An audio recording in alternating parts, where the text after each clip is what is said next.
Whether we like it or not, CMHC just gave us the cleanest snapshot of the Canadian mortgage market. And it is not the simple doom story that people want or that you may be expecting. The headline is that 35% of mortgage renewers say higher rates created more financial pressure. And for that group, mortgage payments increased by an average of $375 a month. This sounds like the opening scenes of a disaster. Except the actual stats in their report break the script a little bit. Concern about defaulting dropped to 39% from 53% in 2025. Okay, so people are paying more, but fewer people say they are now scared of defaulting. That's a good thing. Yeah, I mean, the Canadian housing market is kind of becoming a bit contradictory in that regard. Like we mentioned on the show, OSFI's talking about 150,000 people that could experience financial stress as a result of mortgage renewals. The market's stressed, but it's still convinced that they still want to pay their mortgages. They still want to own real estate.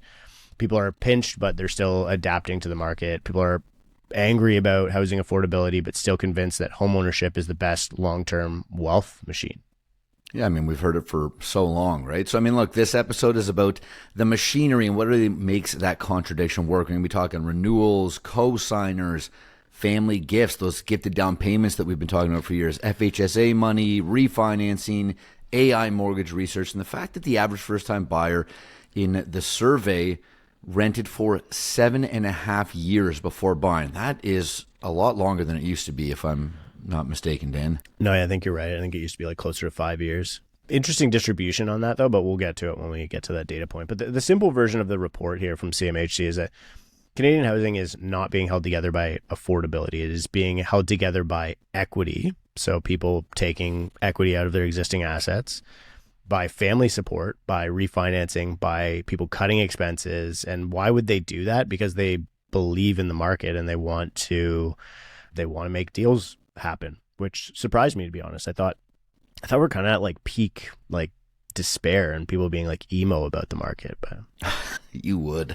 Yeah, look, I think it's also about kind of what works until it just doesn't anymore, right? Which we've seen in real time play out in many different facets of the industry for the last couple of years. Yeah, 100%. Anyway, we're going to get into it. If you want the data, we do deep dives here. If you want the data behind all the headlines that you're seeing, make sure you hit the subscribe button if you haven't already. Share this episode with somebody who is renewing their mortgage this year, and check out realist.ca for more Canadian housing market research and tools that allow you to use AI to underwrite deals. Love it. Okay, let's get into it, Dan. We got a lot to cover here. Let's start with kind of setting the table here, right? So as we mentioned, our good friends at CMHC put out another great report. This is the CMHC's 2026 Mortgage Consumer Survey. So it's always important to ask when we're reading a survey on the show, who was surveyed here, Dan? So they surveyed 4,000 mortgage consumers between January 7th and February 1st, 2026. These are Canadians 18 years or older, prime household decision makers who had undertaken a mortgage transaction in the previous 18 months. Okay, so mortgage transaction basically just means you either did a purchase, so you bought a property, you renewed, your mortgage came up for renewal and you probably just re-signed, or you refinanced and maybe took some money out of your home. So you did some kind of mortgage transaction. Yeah, exactly. And I think that this is important because like when we think about people who did a mortgage transaction, we think, oh, people who bought a house and got a mortgage for it. But exactly. The vast majority of those mortgage transactions that we're seeing right now are actually mostly renewals or refis. So it's not a survey of everybody who wants to buy real estate. It's not a survey of renters who are locked out. It's a survey of people who have just made it through the mortgage machine in some way or another. Yeah, exactly. This is kind of the view, the perspective from the people that actually did it, right? From those that are inside the market right now, not just analysts, or people just kind of speculating on what's actually happening. Yeah. And outside the gates is where a lot of the political anger lives. People who couldn't qualify, the renter who their down payment target keeps moving, household that never got never got a broker refinance call when they're up for renewal. I've heard of a lot of those lately. They're like, hey, my broker hasn't called me. It's like, well, that just sounds like the real estate industry to me. So, And from inside the market, CMHC shows a system that is becoming stressed, but I would say very far from broken. Like, I think that it's very easy to be doomerish about this stuff, but when you look at the data, and we're going to cover CMHC's other report, which is the residential mortgage industry report, renewals are the dominant transactions, as I mentioned, at 66% of all mortgages. So that kind of tells sense. you where we're at in the cycle, right? This isn't a new buyer boom. It's a lot of people who are just moving into the new portion of the credit cycle. It's a renewal and payment reset cycle. Man, you have no idea how many calls I've gotten over the last couple months that probably last, I get excited because I think there's a potential deal.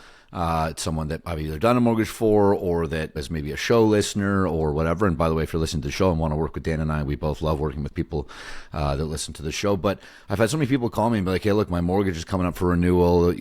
What do I do? And my answer is usually go back to the bank that you're with, the lender that you're with, play hardball, and try to get the best rate that you can. Have that conversation about fixed and variable and all that kind of stuff. But like, you're much better off in this environment to likely just go back and renew. So from my perspective, that 66% makes a ton of sense, right? I've advised more people to just go back to the bank than I've done residential mortgages recently. Well, it's easier to just like check the box, right? Like, I think a lot of people, we sort of anticipated this would happen. Like, a lot of people can't even get it, like, because their expenses have gone up or their payment would go up so much. Like, a lot of people couldn't even go and shop their loan because they wouldn't be able to qualify with a new lender. And that was like my first question. Like, has your finances changed or anything like that? And, in a lot of cases, it's like, okay, well, either haven't gotten better, some of them have gotten marginally worse, or, everything else has just got more expensive, right? So this is basically just saying that the main action is people not like buying or whatever. It's just people that already have a mortgage that renewal is coming up. And this makes sense because this was the renewal wall that we've been talking about. Yeah, exactly. So among renewers, 35% experienced financial pressure due to interest rate changes. Their mortgage payments increased by an average of $375 a month that I mentioned. Yeah, exactly. And that's not like theoretical numbers. This is, your grocery budget, daycare. There's that vacation or those date nights that don't happen. That second car or that new car that you've been, now having to delay to replace. I mean, $375 a month, $400 a month, that's a decent amount of money that can compound. And that's just the average, right? There's some people definitely experiencing a lot worse. Yeah, and CMHC says that concern about defaulting actually fell from 53% in 2025 to 39% in 2026. So the market stress is real and observable, but people actually panicking about it, and I think this is a sentiment thing, but people panicking about it is down. Yeah, I mean, like, why would that be though? So they have a couple of reasons here. I think the interest rate piece, we've had a couple of years to settle in and actually understand what's happening with the rate environment. So I think that's a big piece, right? Rates stop surprising people in the same way. Households adjusted. We've had the ability to understand and anticipate what's happening for a while now. Some people renewed and finally had certainty. Some people cut expenses. Some people refied. Some consolidated debt. Some people got help from friend or family. And because this is a survey of people who transacted, the most excluded households are, people who would be partly invisible and gets covered by other data like Equifax or the CMHC mortgage industry report, which we'll cover in another episode. Yeah, totally. And I think that's an important piece there to understand, right? Like, the survey does provide some great insight. It's definitely useful, but it doesn't, just like most pieces of data in Canada when we're talking housing and economy, they don't paint a full picture. Yeah, I would say it's evidence, it's anecdotal data, but it's not hard stats. It tells us how consumers are behaving and how they report that they're behaving, but doesn't really capture every household that would not enter the system, which is probably where you see more financial stress right now. Yeah, now speaking of entering the system, let's talk about the first-time home buyers, because those numbers definitely stood out a little bit to me. Kind of wild. Yeah, so CMHC says 72% of first-time home buyers were renting before they bought, which is up from 64% in 2025. So you are seeing like some new household formation, which is a good sign. They rented for an average of 7.6 years, like you mentioned, before purchasing. Yeah, there's there's your master's degree or a full apprenticeship of just having to rent out versus actually being able to buy. And I think back in the day, it went from like 3.5 years of renting before buying, then up to 5. And now we're at, over 7.5 years. It's actually 7.6 years of renting. It is a long qualification period. You rent, you save. I think rents, for a long period of time are going up. After-tax income hasn't really been improving. Costs of living are going. You just hope that prices don't outrun you during the same period of time. Hope that interest rates cooperate. Hope that house prices cooperate and your income grows, and then maybe you buy. Yeah, but even at that point, 28% of the first-time home buyers needed a cosigner. And again, being on the front lines of the mortgage industry, I can tell you this is a very common thing. And whether that is that cosigner is, the classic parent, which everyone thinks, in a lot of cases it's not. It's, friends or other, groups of people getting together to help someone buy their first home.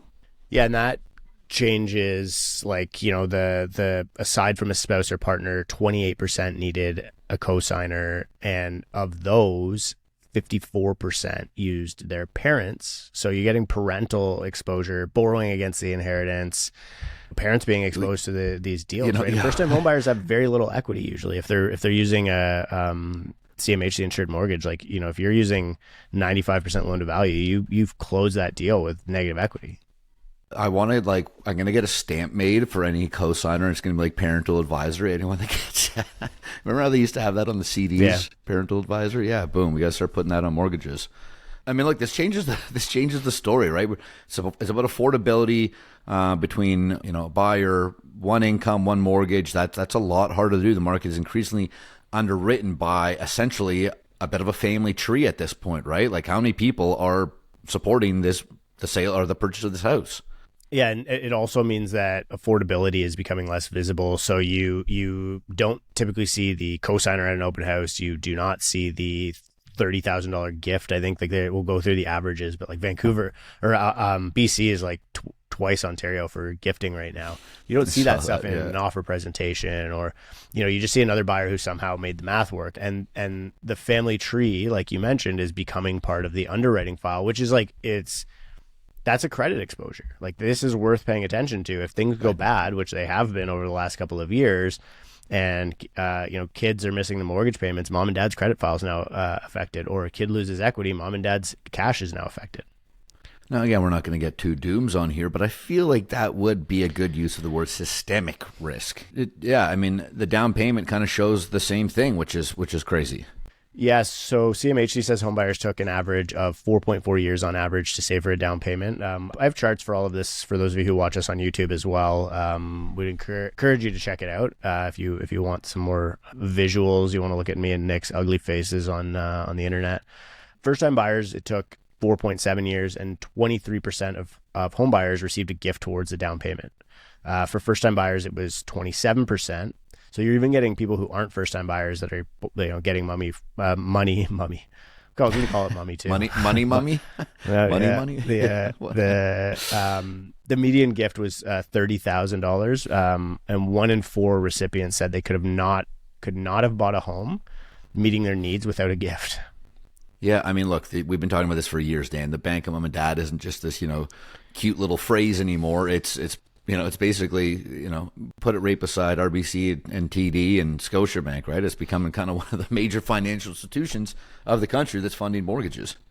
Yeah, they're very load bearing, and the top down payment sources for first time buyers were savings outside of an RRSP, then 39%, that was at 39%. The first home savings account, which if you haven't bought a home and you haven't set this up, make sure you do it, because you only start accumulating room in the account when you start the account, and you can later use that room. So make sure you go set that up. I think we told a bunch of people to do that when they first announced it in the year of, and people were like, wow, you saved me $2,500 in taxes just from that, or a bunch of rooms. So the FHSA is clearly being used, and we have a couple of the partners on the show, if you listen to our ads, have FHSA programs as well. So make sure you check those out. RRSP 28%. So you, as you probably know, you can borrow against your RRSP, and then you have to pay it back. And they've actually proposed extending the RRSP period. But these savings vehicles obviously don't solve deeper price to income problems.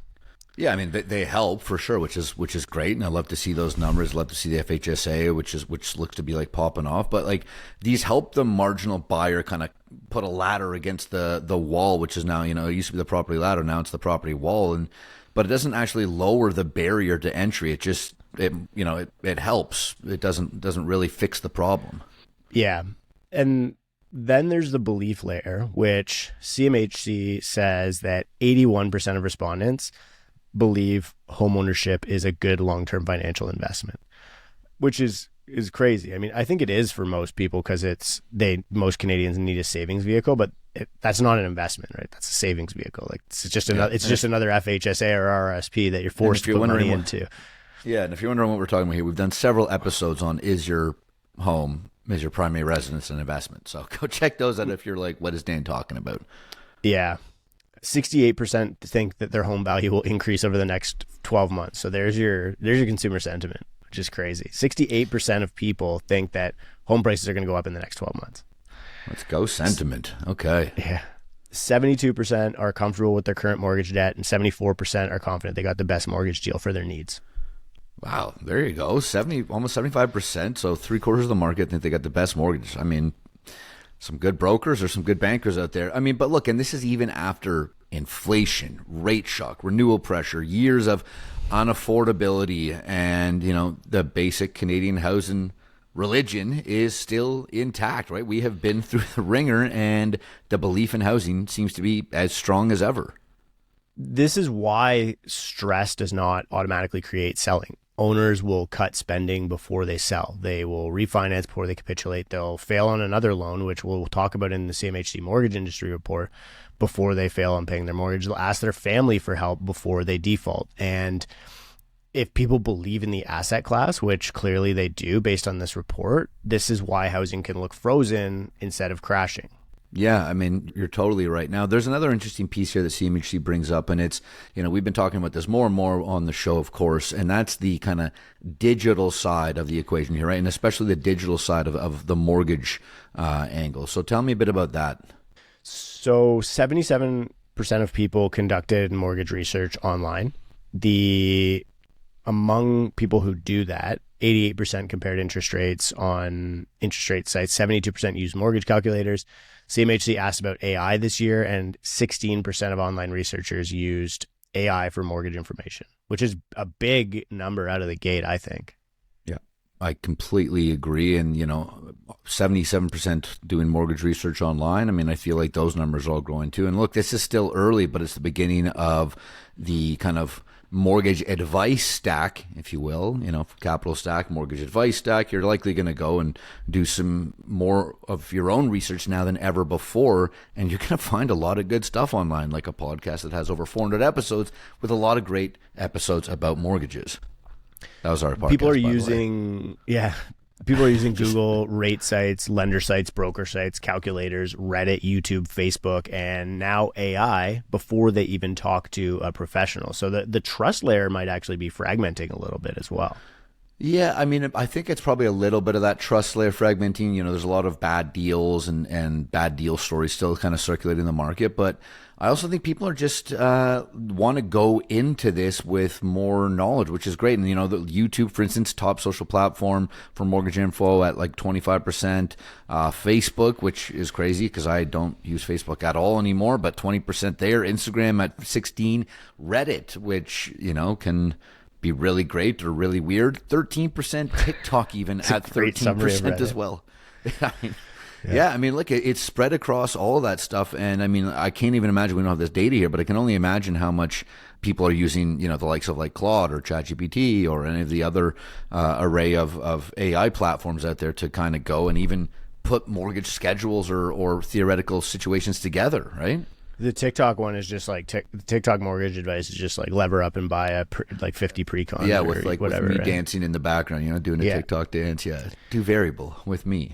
I think that like when you consider all of this, like social media side of things, this is why I like data-based explanations like ours, but also other ones are valuable. If the public's getting more mortgage information through social media, And this is why we're trying to be on as many platforms as humanly possible, because we think, we could be wrong, but we think that we give good information, and we want to continue doing that. We do it for free. It costs you no money to listen to everything that we say.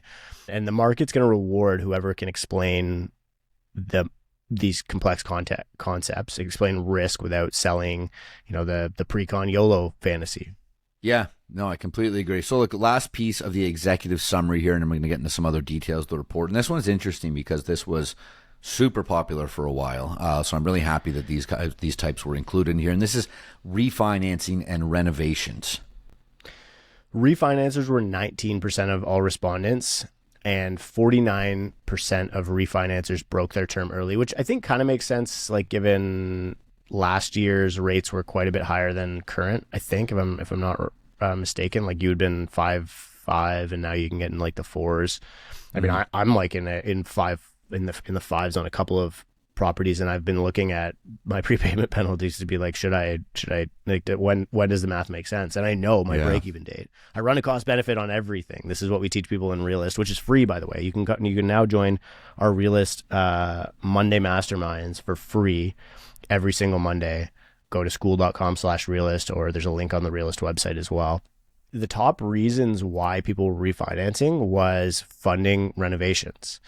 The next was Crazy. So 32% of people. Yeah, isn't that? I hear about like contractors are having a hard time finding work, and people aren't spending as much money on residential investment and whatever. But it does feel weird that that's still the top thing. I would have thought it was like paying off credit cards, or being able to afford groceries, or But even that, it's like, okay, like what kind of renovations were we doing? Was this like unplanned, or like because why wouldn't you have just gotten a variable, like you put it into, there's either a lot of emergencies or a lot of weird decisions being made, or a lot of unplanned renovations, I guess. Like, yeah, or just like another way to look at it actually could be that people are having a harder time climbing the mortgage ladder. And so so they're because just staying put. Yeah. I mean, you see this a lot in the U.S. Like everybody in the U.S., anybody who bought in the pandemic era in the U.S. bought with like a 3%, 3.5%, 30-year mortgage. Like they are never moving. You would have to be an absolute moron to move, right? Like to go and to break your mortgage and go get a new mortgage rate.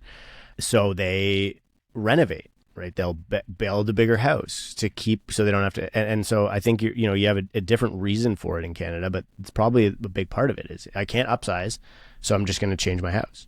The next ones are the ones that I thought would be more likely for what you would see, which is reconciling debts, and that was 19%, and then decreasing payments was 14%. So again, I really did think that those numbers would be the leading ones, but maybe I'm just same. I'm probably too cynical. I think I am. I think I've come to terms with it. Sometimes, but sometimes I'm too positive. So that's why we have a nice little break even rate in the middle here on the show. But look, that data does overall sound like a bit of a pressure valve kind of building up. Definitely is.